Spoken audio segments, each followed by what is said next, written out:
ఈ మన Havelock bridge ఒక చాలా పురాతనమైంది. దీనిని వాడకుండా వదిలేసాం. దీన్ని ఎలా చేయాలి అనేది చాలామంది ప్రజల ఆకాంక్ష, గోదావరి జిల్లా ప్రజల ఆకాంక్ష. మనం అడిగిన వెంటనే దీన్ని ఒక టూరిజం కింద ఒక మంచి ప్రాజెక్ట్ చేయాలంటే ఈ రోజున ఇది ఒక్క ప్రాజెక్టేగా దాదాపు 430 కోట్ల రూపాయలు పెట్టి 7 ప్రాజెక్టులను ఈ రోజున ఆంధ్రప్రదేశ్ మొత్తం మీద పనులు ప్రారంభిస్తున్నాం. ఈ రోజున దాటి మీద కొన్ని ఏమో ఇవి ప్రణాళికలు సిద్ధం కావడం, కొన్ని ఏమో పనులు పూర్తి అవ్వడం, ఇలా చేస్తూ ఉన్నాం.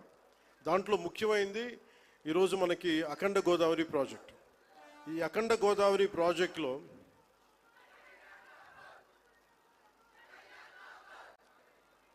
రెండు 2024 ఎన్నికల సమయంలో ఎన్డీఏ కూటమి నిర్ణయించుకుంది ఈ రాష్ట్రాన్ని అన్ని రంగాల్లో సమగ్ర అభివృద్ధి సాధించేలా పనిచేయాలని.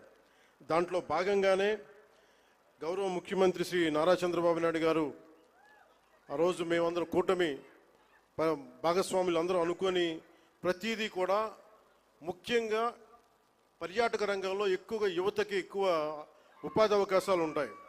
అంటే మీరు ఊహించుకొని దీనికే ఈ చేస్తున్న ఈరోజు ప్రాజెక్టుకి ముందుగా స్టార్ట్ అయ్యి దాదాపు ఒక 800 మందికి ఎంప్లాయ్మెంట్ దొరుకుతుంది దీనివల్ల.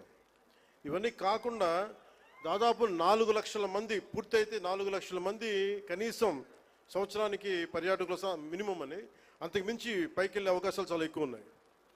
దీనికి గౌరవ ప్రధానమంత్రి గారు నరేంద్ర మోదీ గారు ప్రత్యేకించి ఇందాక సోదరి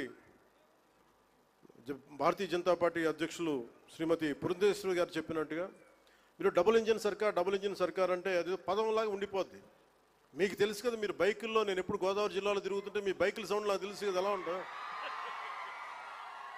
దారుణంగా ఉంటాయి బైక్ సౌండ్, చెవులు చిల్లులు పడేలా ఉంటాయి.